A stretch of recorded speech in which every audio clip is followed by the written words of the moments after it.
मैं doctor D S. Negi Sharda mathematics classes में आपका स्वागत करता हूँ। आज मैं आपको सीबीएसई क्लास 10th की एक्सरसाइज नंबर 1.4 पढ़ाऊँगा। इस एक्सरसाइज में जो हमारा मेन फोकस होगा, पहला हमारा जो मेन बिंदु होगा, मैं बताऊँगा आपको कि कैसे करके एक रेशनल नंबर जो होगा टर्मिनेटिंग होगा या नॉन टर्मिनेटिंग होगा। इसके लिए हमें क्या-क्या रिक्वायरमेंट है, मैं आपको उस चीज़ के बारे में और किन कंडीशन को इसे सैटिस्फाई करना पड़ता है। एक पर्टिकुलर रेशनल नंबर को क्या-क्या कंडीशंस होनी चाहिए, क्या कंडीशंस को सैटिस्फाई करनी चाहिए, वो क्या एक टर्मिनेटिंग डेसिमल होगा। ठीक है, दूसरा मैं बताऊंगा इस टर्मिनेटिंग रेशनल नंबर को, इस टर्मिनेटिंग डेसिमल को हम एक डेसिमल फॉर्म में किस तरह इजीली रिप्रेजेंट कर सकते हैं। एक्सरसाइज नंबर 1.4 के क्वेश्चन नंबर 1 को देखते हैं। क्वेश्चन नंबर 1 में 10 पार्ट है। तो पहला पार्ट है 3125 को हमने टर्मिनेटिंग या नॉन टर्मिनेटिंग बताना है। 17.8 को और ऐसे ही 64/64 को। इन्हें बताने से पहले मैं आपको थोड़ा कुछ बेस बता देता हूँ। पहले किसी डेसिमल रिप्रेजेंटेशन को, डेसिमल नंबर को टर्मिनेटिंग या नॉन टर्मिनेटिंग कैसे दिखता है। फॉर एग्जाम्पल मैंने लिखा है 0.62 मीन्स इसके बाद, क्योंकि इसको आगे कोई भी नंबर नहीं है मीन्स इसका जब डिवाइड किया गया होगा तो उसका जो रिमाइंडर या शेषफल क्या 0 बचा होगा। ठीक है, उसको लिखने का तरीका ये है। लेकिन जब नॉन टर्मिनेटिंग और रिपीटिंग होते हैं तो उसके ऊपर जो लास्ट या जिन डिजिट्स में रिपीट करती हैं, जो डिजिट बार बार लिखी रहती हैं, उनके ऊपर लाइन रखी होती है। इस तरह लाइन, जैसे 312 के ऊपर लाइन है तो मान 312 आगे, इसका मतलब है इसको ऐसे लिखते हैं 0.12312 मीन्स इस तरह ये रिपीट होती रही है, तो इसे रिपीटिंग कहते हैं। Terminating, non terminating and repeating numbers कहते हैं। दूसरी जो हमारी रिक्वायरमेंट है, इस करने के लिए पहले बताने से पहले हमारे पास तुमने रेशनल नंबर्स के बारे में पढ़ा होगा। रेशनल नंबर को a/b की फॉर्म में लिख सकते हैं हम लोग, और जिसमें b नॉट 0 आ जाए। हमारा रेशनल नंबर को अगर हम उसे रिप्रेजेंट करें, फॉर एग्जांपल 3/6 मैंने एक लिया रेशनल नंबर है, इसको शॉर्ट फॉर्म में लिखा तो 1/2 भी रेशनल नंबर है। टू मीन्स हम जो रेशनल नंबर हमें दिया हुआ है, जिसको हमें पता करना है कि ये टर्मिनेटिंग है या नहीं है, तो उसको पहले हम उसकी शॉर्टेस्ट फॉर्म में लिखने की कोशिश करते हैं। मीन्स तो ऊपर की तरफ कोई भी इसमें और इसमें, मीन्स नॉमिनेटर और डिनोमिनेटर में हमारे पास कोई भी टर्म्स कॉमन नहीं रहनी चाहिए। मीन्स दूसरे शब्द में कह सकते हैं जो ए और बी है, इसके अंदर जीसीडी 1 होना चाहिए या उसके अंदर नो कॉमन फैक्टर होना चाहिए अदर देन 1। ओके, अब उसके लिए, अब हमने बोला ये सब हो गया। उसके बाद थर्ड जो कंडीशन है, मेन जो कंडीशन है, जिसके लिए हम डिसाइड करते हैं कि ये जो रेशनल नंबर हमारे पास है ये टर्मिनेटिंग है या नॉन टर्मिनेटिंग है। अगर हमारे डिनोमिनेटर के हम क्या कहते हैं, फैक्टर करते हैं, प्राइम फैक्टर करते हैं। प्राइम फैक्टर्स करने के बाद हमारे पास अगर सिर्फ डिनोमिनेटर में 2 की पावर m मिलता है या 5 की पावर m मिलता है, या 2 की पावर m या 5 की पावर n दोनों ही मिलते हैं, मीन्स हमारे डिनोमिनेटर के अंदर सिर्फ 2 मिलना चाहिए, 2 के फैक्टर मिलने चाहिए, या 2 या 5 के मिलने चाहिए, या 2 एंड 5 दोनों के। इसके अलावा कोई अदर फैक्टर नहीं होना चाहिए। तो अगर ये 3 कंडीशन हमारी सेटिस्फाई करती हैं तो हम उस नंबर को क्या कहते हैं, उस रेशनल नंबर को हम क्या कहते हैं, टर्मिनेटिंग कहते हैं। स्टार्ट करते हैं पहला नंबर क्वेश्चन। 13/3125 इन दोनों को शॉर्टेस्ट फॉर्म में है ये दोनों। तो पहले हम नीचे डिनोमिनेटर का क्या प्राइम फैक्टराइजेशन करते हैं, तो इसको 5 से डिवाइड किया, 5 से, तो इसका प्राइम फैक्टर 5 की पावर 5 है, तो हमने इसे लिखा 13/5 की पावर 5। अभी मैंने कंडीशन बताई, दोस्त बी कंडीशन क्या है कि हमारे बेस में या डिनोमिनेटर के अंदर हमारे पास 5 के ही फैक्टर होने चाहिए। तो 5 का फैक्टर, तो ये कैसा होगा, टर्मिनेटिंग। सेकंड नंबर 17/8 को हम फैक्टर करेंगे, 8 के फैक्टर 2 की पावर 3 हो गया। तो सिर्फ हमारी पहली कंडीशन है, इसमें क्या है, 2 के ही फैक्टर होने चाहिए, ये क्या टर्मिनेट होगा। तीसरा 64 पहले इन्हें देखना है हमें कि इसके अंदर कोई कॉमन फैक्टर तो नहीं है, इन दोनों कोई कॉमन फैक्टर नहीं, तो 450i के हमने फैक्टर कर लिया। हमने 450i का फैक्टर किया, 5 × 7 × 13 लिखा। 5 तो है लेकिन 7 × 13 है, तो हमारी कंडीशन क्या, सिर्फ 5 ही होता तो ये क्या था, टर्मिनेटिंग, अदरवाइज ये क्या, नॉन टर्मिनेटिंग एंड रिपीटिंग है। अब मैं क्वेश्चन नंबर 4 बताता हूँ। क्वेश्चन नंबर 4 है 15/1600 है। 1600 15 के फैक्टर कर लिए, 5 × 3 एंड इसका 2 की पावर 6 करेंगे, 5 की पावर 2। अभी मैंने कहा था कि इन दोनों को पहले शॉर्टेस्ट फॉर्म में लेना है। न्यूमरेटर डिनोमिनेटर में कोई फैक्टर कॉमन नहीं होना चाहिए, तो 5 इसमें कॉमन था तो हमने एक 5 इसमें से काट दिया, तो 3/2 की पावर 6 × 5।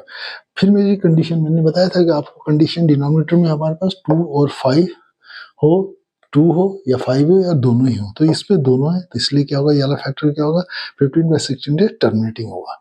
दूसरा 29/343, 29/343 के हमने फैक्टर किए 7 7 7 मीन्स 7 की पावर 3, तो मीन्स डिनोमिनेटर में हमारे पास कोई भी 2 और 5 में से कोई भी नहीं है, तो ये क्या होगा, नॉन टर्मिनेटिंग रिपीटिंग। तीसरा छठा हमारे पास क्या है, 23/2 की पावर 3 इंटू 5 की पावर 3, 5 की पावर 2, तो मीन्स डिनोमिनेटर में हमारे पास इन दोनों में पहले कोई कॉमन नहीं है फैक्टर, फिर उसके बाद देखा तो डिनोमिनेटर में 2 की 3 है और 5 की 3 है, मीन्स डिनोमिनेटर में 2 और 5 है, तो हमारी कंडीशन सेटिस्फाई करता है, तो मतलब ये हमारा क्या होगा, टर्मिनेटिंग होगा। उसके बाद हमारा 7वां क्वेश्चन है 129/2 की पावर 3, 5 की पावर 7, 7 की पावर 5। हमारी जो कंडीशन है, डिनोमिनेटर में सिर्फ 2 हो या 5 का फैक्टर हो या 2 और 5 दोनों है, यहाँ 2 और 5 दोनों है लेकिन 7 है, मीन्स इसके अलावा 2 और 5 के अलावा 7 भी है, तो इसलिए हमारा क्या होगा, टर्मिनेटिंग नहीं होगा, नॉन टर्मिनेटिंग रिपीटिंग होगा। उसके बाद हम 8वां देखते हैं 6/15, 15 को हम काट के शॉर्टेस्ट फॉर्म में लिख सकते हैं, 3 2 is 6 और 3 5 15, 2/5, तो डिनोमिनेटर में हमारे पास 5 है, 5 मीन्स 5 हमारी कंडीशन सेटिस्फाई करता है, डिनोमिनेटर में 5 है, तो हमारे पास ये क्या होगा, टर्मिनेटिंग होगा। उसके बाद 9th 35 5 50, इसे हम 5 से काटें तो 7/10 आ गया, तो 10 को हम लिखते हैं 2 इंटू 5 प्राइम फैक्टर्स, तो 2 और 5 दोनों है, तो हमारे पास ये क्या होगा, terminating. And last one is 77/210, तो 7 इन दोनों में 7 कॉमन है, तो 11/30, 30 के फैक्टर 2 इंटू 3 इंटू 5 हो गए।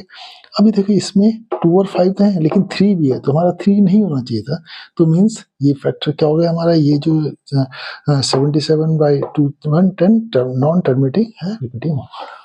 अब मैं आपको एक्सरसाइज नंबर 1.4 का क्वेश्चन नंबर 2 बताता हूँ। क्वेश्चन नंबर 2 में हमें पूछा गया है कि जो पहले क्वेश्चन नंबर 1 में जो टर्मिनेटिंग आपके रेशनल नंबर थे, जिनका डेसिमल रिप्रेजेंटेशन टर्मिनेटिंग था, उनका आप डेसिमल फॉर्म भी निकाल के दिया, डेसिमल वैल्यू क्या है निकालना हमें। तो पहला क्वेश्चन है 13/3125, हमने इस फॉर्म में लिखा था 13/5 की पावर 5। अब एक चीज पता है, 10 ये 10 है, 10 को कैसे लिख सकते हैं, 5 इंटू 2 लिख सकते हैं, 5 इंटू 2 मीन्स हम इससे 5 को 10 बनाने की कोशिश करेंगे। 10 कैसे बनाएंगे, अगर 5 की 5 है तो 2 की पावर 5 से ऊपर नीचे मल्टीप्लाई कर देंगे, तो 2 की पावर 5 से मल्टीप्लाई करने से नीचे वाला क्या आ जाए, 5 इंटू 2 की पावर 5 हो जाएगा, और ऊपर वाला 13 इंटू 5 की पावर 2 की पावर 5 है 32, तो ऊपर वाला 416 हो गया, और नीचे वाला 1 के आगे 5 जीरो हो गया, तो डेसिमल का तरफ 1 2 3 4 5, तो 00416, दिस इज द मेथड। ये मेथड है आपको इजीली सॉल्व करने का। अगर कोई टर्मिनेटिंग डेसिमल बनाना, कोई हमारा रेशनल नंबर टर्मिनेटिंग है, तो उसे डेसिमल फॉर्म में कैसे रिप्रेजेंट बनाना है, ये इजी मेथड। और दूसरा था हमारा, दूसरा टर्मिनेटिंग था हमारा, दूसरा वाला क्वेश्चन 1 का दूसरा जो क्वेश्चन था वो टर्मिनेटिंग था। तो 17/8 को देखो, 2 को 2 की पावर 3 लिख सकते हैं, 2 की पावर 3 को 10 बनाने के लिए कितना है, 5 की पावर 3 की है, 5 की पावर 3 से ऊपर नीचे मल्टीप्लाई कर दिया, तो नीचे वाला 2 इंटू 5 की पावर 3 हो गया, ऊपर वाला 17 into 125, 7 into 125, 17 into 125 is equal 2125, और नीचे वाला 1000, तो 2.125 हो गया।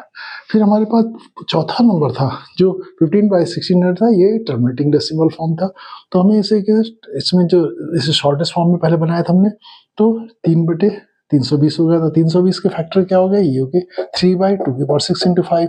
अब यहाँ पर 2 की पावर 6 है इंटू 5 है, तो हमें कितना, एक पावर तो हमारे 5 की एक पावर है, 5 की पावर 5 पावर से ऊपर नीचे मल्टीप्लाई किए दिया, तो 3 इंटू 5 की पावर 5 हो गया, तो नीचे की तरफ क्या 2 इंटू 5 की पावर 6 हो गया, तो मीन्स एक के आगे 6 जीरो आगे, 1 2 3 4 5 6, और ऊंचा वाला 9375 हो गया, तो 0.009375। नेक्स्ट हमारा 7वां था जो टर्मिनेटिंग था, 23/2 की पावर 3, 5 की पावर 2 है, 5 की पावर 2, तो मीन्स 5 की पावर 2, 5 की पावर एक पावर और हमें चाहिए, तो हम 5 से ऊपर नीचे मल्टीप्लाई करेंगे, तो नीचे वाला ऊपर वाला 23 इंटू 5 हो गया, नीचे वाला 2 की पावर 3, 5 की पावर 3 हो गया, 2 इंटू 5 की पावर 3 लिख लिया, नीचे वाले को हम क्या लिखते थे 1000 हो गया, ऊपर वाला 115 हो गया, तो 0.115 हो गया। ठीक है, अब हमारा 8वां था टर्मिनेटिंग था 6/15 था, 6/15 तो हम 3 से ऊपर नीचे काट सकते हैं, 2/15 2/5 हो गया। 2/5 इसे 10 करने के लिए, 5 को 10 करने के लिए सिर्फ 2 से मल्टीप्लाई करेंगे, ऊपर नीचे 2 से मल्टीप्लाई कर, नीचे वाला 10 हो गया, ऊपर वाला 4 हो गया, तो 0.4 हो गया। हमारा 9th टर्मिनेटिंग था, 35/50 हो गया। इसे क्या 5 से काटेंगे तो 7 और 5 से 10 आ गया, तो ये 0.7।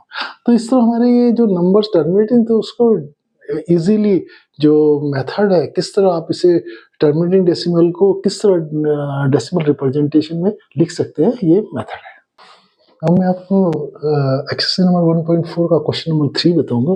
क्वेश्चन नंबर 3 में हमारे पास 3 नंबर दिए हुए हैं, 3 नंबर दिए। हमें पहले एक चीज, पहला क्वेश्चन हमें बताना है कि ये रेशनल है या रेशनल नहीं है, ठीक है। और दूसरा बताना है कि इसको, इन नंबर्स को देख के हम क्योंकि रेशनल को पी ओवर क्यू से डिफाइन कर सकते हैं, तो क्यू के बारे में बताता है, क्यू कैसा होगा। क्यू कैसा होगा मतलब क्यू में 2 और 5 होगा या नहीं होगा, ये हमें बताना है। ओके, तो क्वेश्चन नंबर पहला 43.1 2 3 4 5 6 7 8 9। आप देखिए डेसिमल, मैंने आपको बताया था कि रेशनल नंबर दो तरीके, टर्मिनेटिंग और नॉन टर्मिनेटिंग रिपीटिंग, ठीक है।